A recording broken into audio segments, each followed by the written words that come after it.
আজি আমি আলোচনা কৰিম যেটো ক্লাস 11 ফিজিক্সৰ যেটো সেকেন্ড চ্যাপ্টাৰ আছে সৰল ৰৈখিক গতি মোচন ইন এ স্ট্ৰেইট লাইন সৰল ৰৈখিক গতি সৰল ৰৈখিক গতি মোচন in a straight line motion in a straight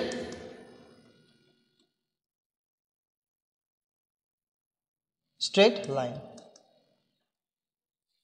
motion in a straight line সৰল ৰৈখিক গতি এই সৰল ৰৈখিক গতি চ্যাপ্টাৰটো আজি আমি পঢ়িম আজি আমি আলোচনা কৰিম এতিয়া না motion in a straight line আমি প্ৰথমতে জানো যে motion মানেনো কি motion বুলি ক'লে আমি কি বুজি পাওঁ প্ৰথমতে সেই কথাটো আমি আলোচনা কৰো motion যাক আমি অসমীয়াত ক'লে কি বুলি কওঁ গতি বুলি কওঁ এটা মোচন মানে কি বা গতি মানে কি আমি চাও এটা বস্তু আছে ধৰা হল এই বস্তুটো এঠাইত ৰৈ আছে এটা বস্তু আছে যেটো বস্তু এঠাইত ৰৈ আছে এটা বস্তুটো যেতিয়া ৰৈ থাকিব ৰৈ থকাৰ লগে লগে বস্তুটোৰ গতিৰ মান কিমান 0 বস্তুটোৰ মোচনৰ মান কিমান 0 কাৰণ বস্তুটো ৰৈ আছে মানে ইয়াৰ মোচন কিমান হ'ব ইয়াৰ গতি হ'ব কিমান 0 এটা বস্তুটো এই ঠাইটোৰ পৰা অন্য এটা ঠাইলৈকে যদি এনেকুৱাকৈ গতি কৰে বস্তুটো এঠাইৰ পৰা যদি অন্য এটা ঠাইলৈকে যদি এনেকুৱাকৈ গতি কৰে এঠাইৰ পৰা যদি আনঠাইলৈকে মুভ কৰে অৰ্থাৎ বস্তুটোৱে যদি নিজৰ অৱস্থানৰ পৰিৱৰ্তন কৰে তেতিয়া হলে বস্তুটোক আমি কি কৰা বুলি কম গতি কৰা বুলি কম বা বস্তুটোক আমি মোচনত থকা বুলি কম কেতিয়া যেতিয়া ই এঠাইৰ পৰা অন্য এটা ঠাইলৈকে গুচি যায় তেতিয়া বস্তুটোক আমি মোচনত থকা বুলি কম যদি এনেকুৱাকৈ বেকা বেকিকে বস্তুটো নগৈ যিটো বিন্দুত আছে ইয়াৰ পৰা সিধা সিধি যদি এনেকুৱাকৈ যদি গতি কৰে সিধা সিধিকে কোনো বেকা বেকি নোহোৱাকৈ সিধা সিধিকৈ যদি বস্তুটো এনেকুৱাকৈ গতি কৰে তেন্তে বস্তুটোৰ এই গতিক আমি কি বুলি কওঁ সৰল ৰৈখিক গতি বুলি কওঁ মানে স্ট্ৰেইট লাইন মোচন বুলি কওঁ কেতিয়া যদি বস্তু এটাই কোনো বেকা বেকি নোহোৱাকৈ এটা বিন্দুৰ পৰা অন্য এটা বিন্দুলৈকে সিধা সিধি ৰৈখিক পথেৰে যদি গতি কৰে ইয়াক আমি কি বুলি কওঁ সৰল ৰৈখিক গতি বুলি কওঁ স্ট্ৰেইট লাইন মোচন বুলি কওঁ এখিনি আছিল বেসিক বস্তু আৰম্ভণি বস্তু ইয়াৰ পিছত আমি যেটো ফাৰ্স্ট টপিক আছে সেই টপিকৰ বিষয়ে অকমান আলোচনা কৰো আমি প্ৰথমতে জানিলো যে পথ দৈৰ্ঘ্য আৰু হৰণ মানে কি পথ দৈৰ্ঘ্য আৰু হৰণ পথ দৈৰ্ঘ্য আৰু হৰণ মানে path length and displacement path length and displacement path length and displacement পথ দৈৰ্ঘ্য আৰু হৰণ মানে আমি কি চাইলো এটা পথ দৈৰ্ঘ্য আৰু হৰণ মানে কি চাব যাওতে আমি প্ৰথমতে এনেকুৱাকৈ ল ধৰা হল এইটো মোৰ ঘৰ ধৰা হল এইটো হৈছে মোৰ ঘৰ নহয় মই হাৱেলি বুলি কলো এনেকুৱা বহুত কিবা কিবি আছে এনেকুৱা এইটো মোৰ হাৱেলি এইটো মোৰ ঘৰ বহুত কিবা কিবি হৈ গল দেখাত এতিয়া মই আছো ইমান মানৰ আছো কৰবাত মই ইমান মানৰ আছো কৰবাত এতিয়া মই এই বিন্দুটোৰ পৰা মই ঘৰলৈকে যাব লাগে মই যাম ঘৰলৈকে গলে কেনেকৈ গলো ৰাস্তাই এনেকুৱাকৈ ঘূৰি পকি আহি কেনে কলৈকে গলো মই ঘৰলৈকে গলো ৰাস্তা আতৰে ঘূৰি পকি আহি পেলাই মই কলৈকে গৈছো মই ঘৰলৈকে গৈছো আৰু ঘৰলৈকে যাওতে যিটো ৰাস্তাৰে মই গৈছো এই ৰাস্তাটোৰ কি থাকিব এটা দৈৰ্ঘ্য থাকিব 100 metre 200 metre 300 metre 400 metre 450 metre মই যিটো ৰাস্তাৰে যাও সেই ৰাস্তাটোৰ কি থাকিব এটা দৈৰ্ঘ্য থাকিব আৰু মই গতি কৰা ৰাস্তাটোৰ যিটো মুঠ দৈৰ্ঘ্য তাকে আমি কি বুলি কওঁ পথ দৈৰ্ঘ্য বুলি কওঁ মানে মই অতিক্ৰম কৰা পথটোৰ যিটো দৈৰ্ঘ্য তাকে আমি কি বুলি কওঁ পাথ লেন্থ বুলি কওঁ এতিয়া ধৰা হল মই ইয়াতে আছো আকৌ এবাৰ মই বেলেগ ৰাস্তা আতৰে যাম এই ৰাস্তাটো কেনেকুৱা এখন মই টেংকাৰ এখনত বহিম মানে যুদ্ধ কৰিবৰ কাৰণে টেং যে যায় যুদ্ধ কৰাৰ কেনেকৈ এই চেইন থকাখন এনেকৈ পানীৰ ওপৰৰ যাব পাৰে ঘৰদুৱাৰ চুৱাৰ ভাঙি যাব পাৰে গছ একেবাৰে ভাঙি বগৰাই থৈ যাব পাৰে বোকা চকা এনেকুৱা যাব পাৰে মই তেনেকুৱা এখনত ইয়াতে বহিয়াকৈ বহি লৈছো বহি কেনে কাৰোবাৰ ঘৰ চৰ ভাঙি কাৰোবাৰ গছ ভাঙি কেনে একেবাৰে পোনাপুনি কেনে গৈছো চিধা চিধি কেনে কলৈকে গৈছো মই ইয়ালৈকে গৈছো পোনে চিধা চিধি মই গৈ ঘৰলৈকে গৈছো টেংকাৰখনত বহিলৈ যাওঁতে কি হৈছে মোৰ দূৰত্বটো কি হ'ল প্ৰথমবাৰতকৈ মোৰ দ্বিতীয়বাৰৰ মোৰ ডিসটেন্সটো কি হৈ গ'ল দূৰত্বটো কি হৈ গ'ল কমি গ'ল দ্বিতীয়বাৰ মোৰ দূৰত্বটো কমি গ'ল বহুতখিনি কমি গ'ল প্ৰথমবাৰ বহুত ঘূৰি গৈছিল দ্বিতীয়বাৰ সিধা সিধি গ'ল মোৰ দূৰত্বটো কি হৈ গ'ল কমি গ'ল আৰু ইয়াতকৈ আৰু কম দূৰত্বত মই যাবই নোৱাৰো ইয়াতকৈ আৰু কম দূৰত্বত যদি মোক যাব দিয়ে এই বিন্দুটোৰ পৰা এই বিন্দুটোলৈকে মই কেতিয়াও যাব নোৱাৰো আৰু এই ৰেখাডালে হৈছে মোৰ কি এই ৰাস্তাটো হৈছে মোৰ অৱস্থানৰ পৰা মই জলৈকে যাম মোৰ আৰম্ভণি অৱস্থান আৰু অন্তিম অৱস্থানৰ মাজৰ যেটো মিনিমাম ডিসটেন্স যিটো ন্যূনতম দূৰত্ব এই ন্যূনতম দূৰত্বটো হৈছে কোনটো এইটো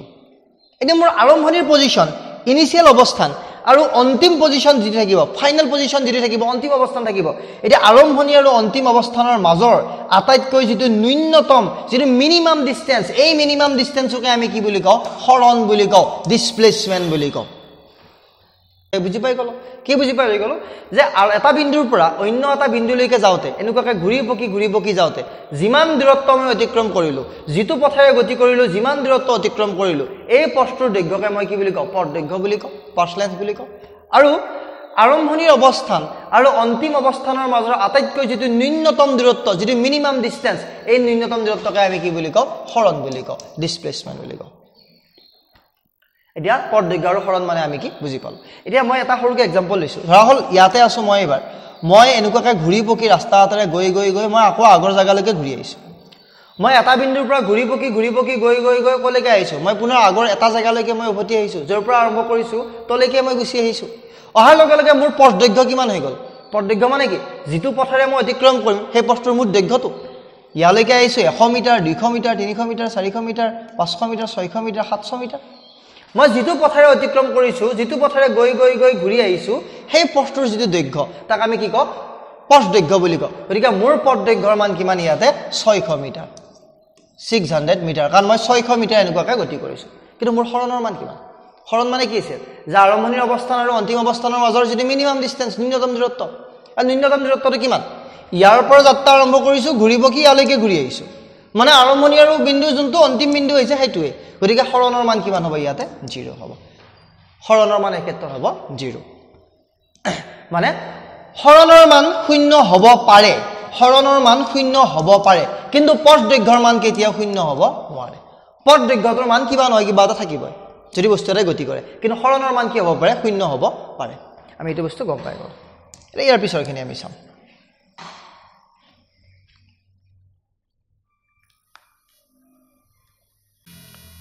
এতিয়া এই বস্তুটো আৰু অলপ চাও পথ দৈৰ্ঘ্য আৰু হৰণৰ কথা আৰু অলপমান আমি চাও ধৰা হল এটা বস্তু আছে এইটো বিন্দুক আমি এ বুলি কলো এইটো বিন্দু হৈছে এ বিন্দু বস্তুটো এ বিন্দুৰ পৰা গতি কৰিব কলৈকে গতি কৰিব ধৰা হল বি বিন্দুলৈকে গতি কৰিব এটা বস্তু আছে এ বিন্দুত আছে এ বিন্দুৰ পৰা বস্তুটো ধৰা হল বি বিন্দুলৈকে এনেকুৱাকৈ গতি কৰিব এতিয়া এ আৰু বিৰ মাজত মই আৰু দুটা বিন্দু লৈ ললো ধৰা হল এইটো হৈছে x বিন্দু এইটো হৈছে y বিন্দু এতিয়া এ বিন্দুৰ পৰা x বিন্দুৰ যিটো দূৰত্ব আমি কলো 20 মিটাৰ এৰ পৰা x বিন্দুৰ দূৰত্ব কিমান 20 মিটাৰ একে নিচিনাকৈ এ বিন্দুৰ পৰা y বিন্দুৰ যিটো দূৰত্ব এটো কলো আমি 40 মিটাৰ বুলি কলো এ বিন্দুৰ পৰা y বিন্দুৰ দূৰত্ব কিমান বুলি কলো আমি 40 মিটাৰ বুলি কলো তাৰ পিছত এ বিন্দুৰ পৰা বি বিন্দুৰ যিটো দূৰত্ব তাক আমি কিমান বুলি কলো 50 মিটাৰ বুলি কলো এৰ পৰা x লৈকে 20 মিটাৰ এৰ পৰা y লৈকে 40 মিটাৰ এৰ পৰা b লৈকে কিমান 50 মিটাৰ এটা বস্তু এটা ধৰা হল এ বিন্দুৰ পৰা গতি কৰিব এ বিন্দুৰ পৰা গতি কৰি কি হলৈকে গল ধৰা হল বি বিন্দুলৈকে গল এ বিন্দুৰ পৰা বস্তুটো গতি কৰি বি বিন্দুলৈকে গল বি বিন্দুৰ পৰা পুনৰবাৰি ঘূৰি আহিল কলৈকে ঘূৰি আহিল y বিন্দুলৈকে ঘূৰি আহিল ধৰা হল এটা এৰ পৰা বস্তুটো বি বিন্দুলৈকে গৈ পুনৰবাৰ y বিন্দুলৈকে কি হৈ আহিলি ঘূৰি আহি পেলাই ইয়াতে ৰৈ গল এটা বস্তুৰে কিমান পথ অতিক্ৰম কৰিলে বস্তুৰ পথ দৈৰ্ঘ্য কিমান বুলি যদি সোধা যায় তেতিয়া বস্তুটোৰ পথ দৈৰ্ঘ্য পাথ লেন্থ ইকুৱেল টু কিমান কৰিলে পাথ লেন্থ পথ দৈৰ্ঘ্য কিমান এৰ পৰা বি লৈকে যাওতে কিমান গৈছে 50 মিটাৰ গৈছে 50 মিটাৰ প্লাস কি কৰিছে আকৌ বিৰ পৰা y বিন্দুলৈকে ঘূৰি আহিছে এটা বি আৰু y ৰ মাজৰ দূৰত্ব কিমান 40 আৰু 50 ইয়াৰ মাজৰ দূৰত্ব কিমান হ'ব 10 মিটাৰ হ'ব এইখিনি হৈছে 10 মিটাৰ 10 মিটাৰ তাৰ মানে কিমান হলি 60 মিটাৰ ইয়াৰ পথ দৈৰ্ঘ্য হৈছে এৰ পৰা বি লৈকে যায় y লৈকে ঘূৰি আহোতে ইয়াৰ পথ দৈৰ্ঘ্য হৈছে কিমান 60 মিটাৰ কিন্তু হৰণ কিমান বুলি যদি সোধে বস্তুৰ ডিসপ্লেসমেন্ট কিমান হৰণ কিমান এটা হৰণ মানে আমি কি জানো যে আৰম্ভণি আৰু অন্তিম অৱস্থানৰ মাজৰ যেটো আটাইতকৈ ন্যূনতম দূৰত্ব কম দূৰত্ব তাক আমি হৰণ বুলি কওঁ চিত্ৰৰ পৰা আমি ডাইৰেক্ট ক'ব পাৰো ইয়াৰ পৰা 20 বা ইয়ালৈকে কিমান 40 এৰ পৰা y লৈকে ইয়াৰ হৰণ কিমান 40 বুলি আমি ডাইৰেক্ট ক'ব পাৰো কিন্তু ইয়াত আমি যদি এটা ফৰ্মুলা হিচাপে যদি লিখো অন্তিম যেটো অৱস্থান আছে অন্তিম অৱস্থানৰ দূৰত্ব কিমান 40 মিটাৰ দিয়া অন্তিম অৱস্থানৰ পৰা যদি আৰম্ভণিৰ অৱস্থানটো কিমান এখিনি কিমান 0 মিটাৰ আৰম্ভণিৰ অৱস্থানটো যদি মই মাইনাস কৰি দিও দিয়াৰ লগে লগে মই কি পাই যাম ডিসপ্লেসমেন্টৰ মানটো মই পাই যাম হৰণৰ মানটো মই পাই যাম হৰণৰ মান কিমান 40 মিটাৰ আমি পাই গলো গতিকে এই হৰণক আমি এটা ফৰ্মুলাত লিখিব পাৰোঁ ফৰ্মুলাটো মই ইয়াতে দেখুৱাই দিছোঁ এটা বস্তু আছে ধৰা হ'ল বস্তুটো x1 বিন্দুত আছে বস্তুটোৰ অৱস্থান হৈছে x1 ধৰা হ'ল এটা বস্তুটো x1 বিন্দুটোৰ পৰা এটা অন্য এটা বিন্দুলৈকে যাব এই বিন্দুটোক আমি x2 বুলি ক'লো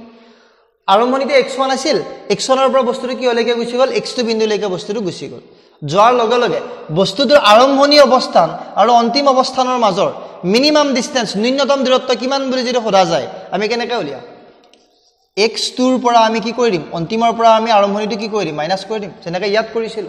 অন্তিমৰ পৰা আমি আৰম্ভণিটো কি কৰি দিছিলে মাইনাস কৰি দিছিলো ঠিক তেনেকৈ অন্তিম পজিশনটোৰ পৰা আৰম্ভণিৰ পজিশনটোৰ ডিসটেন্সটো আমি কি কৰি দিম মাইনাস কৰি দিম দিয়াৰ লগে লগে আমি কি পাই যাম হৰণৰ মানটো আমি পাই যাম আমি ইয়াক আমি del x বুলি লিখিলো del কি বুজাই আছে ইয়াতে del বুজাই আছে x2 আৰু x1 আৰম্ভণি আৰু অন্তিম অৱস্থানৰ মাজৰ যে ডিফাৰেন্স যেটো পাৰ্থক্য সেই পাৰ্থক্যটো বুজাই আছে del x ৰ দ্বাৰা গতিকে এইটো হৈছে হৰণ এইটো হৈছে হৰণৰ ফৰ্মুলা ইয়াক আমি পিছত ব্যৱহাৰ কৰিম এইটো বস্তু হৈ গ'ল আমি পদ দৈৰ্ঘ্য মানে আমি কি গম পালো তাৰ লগতে আমি হৰণ মানও কি আমি গম পালো এতিয়া আৰু অলপমান কৈ দিও ইয়াতে পদ দৈৰ্ঘ্য আৰু হৰণৰ কথাই যদি ডিফাৰেন্স লিখা আহে পদ দৈৰ্ঘ্য আৰু হৰণৰ মাজৰ ডিফাৰেন্স লিখা বুলি আহে পাৰ্থক্য লিখা আহে কি লিখিম পদ দৈৰ্ঘ্য হৈছে এঠাইৰ পৰা আনঠাইলৈকে যাওঁতে যেটো পথেৰে গতি কৰিম সেই পথটোৰ যেটো টোটাল ডিসটেন্স সেইটো হৈছে পদ দৈৰ্ঘ্য আৰু হৰণ হৈছে গতি কৰোতে আৰম্ভণিৰ অৱস্থান আৰু অন্তিম অৱস্থানৰ মাজৰ যেটো মিনিমাম ডিসটেন্স ন্যূনতম দূৰত্ব সেইটো হৈছে কি হৰণ এটা পাৰ্থক্য পালো দ্বিতীয় পাৰ্থক্যটো আমি কি গম পালো যে হৰণৰ মান শূন্য হ'বও পাৰে কিন্তু পদ দৈৰ্ঘ্যৰ মান কেতিয়াও শূন্য নহয় আমি দুটা লিখিলো এতিয়া তাৰ পিছত আমি চাও পদ দৈৰ্ঘ্যটো হৈছে এটা পদ দৈৰ্ঘ্যটো হৈছে এটা স্কেলাৰ ৰাশি স্কেলাৰ কোৱান্টিটি পদ দৈৰ্ঘ্যটো হৈছে স্কেলাৰ কোৱান্টিটি আৰু হৰণটো হৈছে এটা ভেক্টৰ কোৱান্টিটি হৰণটো হৈছে এটা ভেক্টৰ কোৱান্টিটি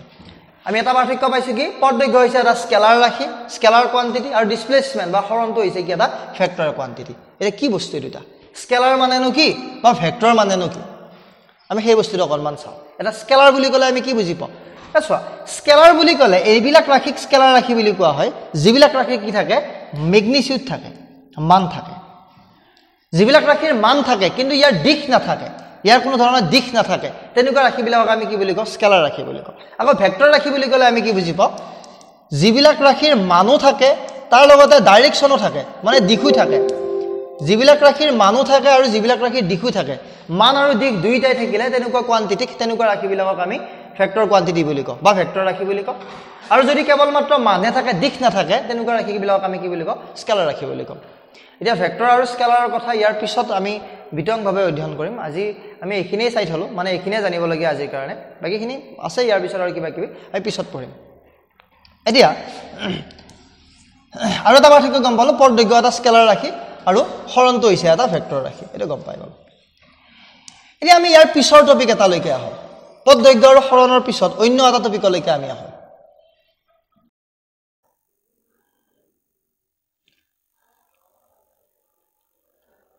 এতিয়া আমি এবাৰ বেগ আৰু দ্ৰুতি এটা বেগ আৰু দ্ৰুতি মানে কি এতিয়া আমি আলোচনা কৰো বেগ যাক আমি কি বুলি কওঁ ভেলোসিটি বুলি কওঁ যাক আমি কওঁ ভেলোসিটি দ্ৰুতি মানে কি স্পিড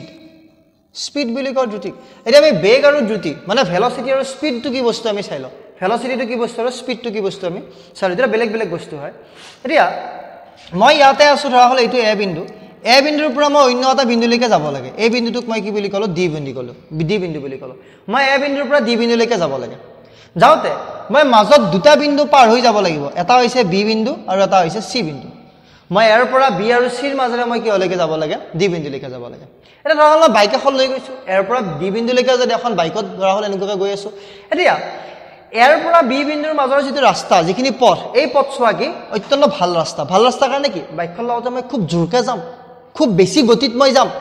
বিৰ পৰা সিৰ মাজৰ ৰাস্তাখিনি অকনমান ৰহল বেয়া ৰাস্তা কাৰণে এখিনি মই কেনেকৈ যাম এখিনি মই অকমান লাহে লাহে যাম আকৌ সিৰ পৰা ডি লৈকে ৰাস্তাটো খুব ভাল ৰাস্তা গতিকে মই আকৌ পুৰা জোৰকে গুচি যাম সিৰ পৰা ডি লৈকে যাওঁতে এতিয়া এৰ পৰা বি লৈকে ৰাস্তা ভাল জোৰকে গৈছো সিৰ বিৰ পৰা সি লৈকে যাওঁতে ৰাস্তা বেয়া লাহে লাহে গৈছো সিৰ পৰা ডি লৈকে ৰাস্তা ভাল আকৌ মই কেনেকৈ গৈছো জোৰকে গৈছো মানে কি হৈ আছে সময়ৰ লগে লগে মোৰ যেটো গতি মোৰ মোচনটো কি হৈ আছে চেঞ্জ হৈ আছে এবাৰ জোৰকে গৈছে এবাৰ লাহে গৈছে এবাৰ জোৰকে গৈছে এবাৰ লাহে গৈছে মানে উইথ ৰেসপেক্ট টু টাইম সময়ৰ লগে লগে কি চেঞ্জ হৈ আছে মোৰ যেটো গতি মোৰ যেটো মোচন হে মোচনটো কি হৈছে চেঞ্জ হৈ আছে আৰু সময়ৰ লগত যেতিয়া মোৰ মোচন চেঞ্জ হৈ থাকিব মোৰ গতিৰ মানটো চেঞ্জ হৈ থাকিব তেতিয়া হলে আমি কি বুলি কওঁ স্পিড বুলি কওঁ the speed মানে কি change in motion with respect to time change in motion with respect to time is known as speed সময়ৰ লগত বা সময় সাপেক্ষে যেটো গতিৰ পৰিৱৰ্তন তাক আমি কি বুলি কওঁ দ্ৰুতি বুলি কওঁ স্পিড বুলি কওঁ এটা চাও এটা স্পিডটোৰ লগত মোৰ আৰু এটা বস্তু চেঞ্জ হৈ আছে কি চেঞ্জ হৈ আছে মই ইয়াত আছিল প্ৰথমতে এতিয়া বি পালোগৈ বিৰ পৰা সি পালোগৈ সি পৰা মই ডি পালোগৈ প্ৰথমতে এটা আছো তাৰ পিছত বিত আছো সিত আছো ডিত আছো কি চেঞ্জ হৈ আছে মোৰ পজিশন যেটো আছে পজিশনটো মোৰ বাৰে কি হৈছে চেঞ্জ হৈ আছে এতিয়া সময়ৰ লগত উইথ ৰেসপেক্ট টু টাইম সময়ৰ লগত যেতিয়া পজিশন চেঞ্জ হৈ থাকিব তাক আমি কি বুলি কওঁ ভেলোসিটি বুলি কওঁ বেগ বুলি কওঁ মানে change in position with respect to time is known as কি ভেলোসিটি ঠিক আছে এতিয়া ইয়াৰ পিছত আমি অকণমান আলোচনা কৰিম এতিয়া বেগক এটা ফৰ্মুলাত বুজোৱা হয় ভেলোসিটি বেগ যাক আমি ভি আখৰৰ দ্বাৰা বুজাও ভেলোসিটি বেগ ইকুয়াল টু যদি সূত্ৰ হিচাপে লিখা হয় বেগ মানে হৈছে হৰণ ডিভাইডেড বাই সময় বেগ মানে হৈছে হৰণ ডিভাইডেড বাই সময় এটা বস্তু এটা ধৰা হল ইয়াতে আছে বস্তুৰ পজিশন x1 বস্তু এটা তাৰ পিছত ইয়াৰ পৰা ইয়ালৈকে যাব ইয়াৰ পজিশন ধৰা হল x2 x1 ত বস্তুৰ সময় আছিল ধৰা হল t1 সময় t1 সময়ত বস্তুৰ x1 ত আছিল আৰু তাৰ পিছত আমি কি t2 সময়ত বস্তুৰ কি পজিশন পালেগে x2 পজিশন পালেগে এটা হৰণ কিমান হল এতিয়া হৰণ কিমান হল যদি চোৱা যায় v ইকুয়াল টু ডিসপ্লেসমেন্ট বুলি কলে আমি কি বুজি পাও যে যেটো ফাইনাল পজিশন আছে ফাইনাল পজিশনটোৰ পৰা যেতিয়া আমি ইনিশিয়াল পজিশনটো আমি মাইনাস কৰি দিও আমি কি পাই যাও হৰণ পাই যাও ডিসপ্লেসমেন্ট পাই যাও ডিভাইডেড বাই কিমান টাইম লাগিল টাইমটো উলিয়াব লাগিলে কিমান হ'ব t2 ফাইনাল টাইমৰ পৰা যেতিয়া আমি আৰম্ভণিৰ টাইমটো ইনিশিয়াল টাইমটো আমি মাইনাস কৰি দিও আমি টাইমটো আমি পাই যাও গতিকে আমি কি পাই গলো বস্তুৰ ভেলোসিটি আমি পাই গলো এই ভেলোসিটি খিনি কিন্তু এভাৰেজ ভেলোসিটি বুলি কোৱা হয় এভাৰেজ বুলি কিয় কোৱা হয় কাৰণ মুঠ ভেলোসিটি উলিয়াইছো x1 ৰ পৰা x2 লৈকে যাওতে মুঠ যেটো ভেলোসিটি গড় যেটো এভাৰেজ যেটো ভেলোসিটি হে এভাৰেজ ভেলোসিটি হে হ'ব এটো গতিকে v বদল বাৰ দিব পাৰি বাৰ দিব লাগে দিস ইমপ্লাইজ v বাৰ গড় বেগ ইকুয়াল টু কিমান হ'ব x2 x1 মানে কিমান del x t2 t1 মানে কিমান del t del x বাই কিমান del t এটো হৈছে বেগ বা এটো গড় বেগৰ সমীকৰণ একচুয়ালি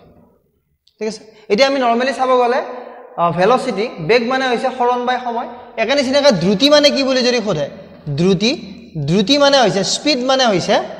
পথ দৈৰ্ঘ্য ডিভাইডেড বাই সময় পথ দৈৰ্ঘ্য ডিভাইডেড বাই সময় অকনমান ডিফাৰেন্স আছে ভেলোসিটি আৰু দ্ৰুতিৰ মাজত ভেলোসিটি মানে হৈছে হৰণ বাই সময় হৰণক যদি সময়েৰে হৰণ কৰি আমি ভেলোসিটি পাই যাম দ্ৰুতি বুলি কলে কি কয় হৰণ নহয় পথ দৈৰ্ঘ্যক যদি সেইখিনি পথ অতিক্ৰম কৰোতে লগা সময়ৰে মই ডিভাইড কৰো আমি কি পাই যাম দ্ৰুতি পাই যাম এতিয়া এই যেটো ভেলোসিটি বেগটো হৈছে এটা ভেক্টৰ ৰাখি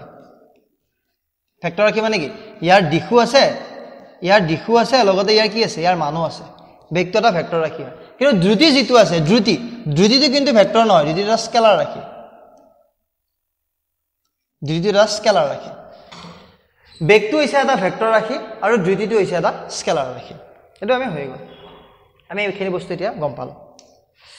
ইয়াৰ পিছত বেগ আৰু দ্ৰুতিৰ কথা আমি অকনমান গম পালো ইয়াৰ পিছত এক্চুয়ালি গড় বেগ ইয়াৰ পিছত আৰু পঢ়িবলগীয়া বহুত আছে আমি ইয়াৰ পিছৰখিনি আমি ইয়াৰ অন্য এটা ভিডিওত আমি আলোচনা কৰিম থ্যাংক ইউ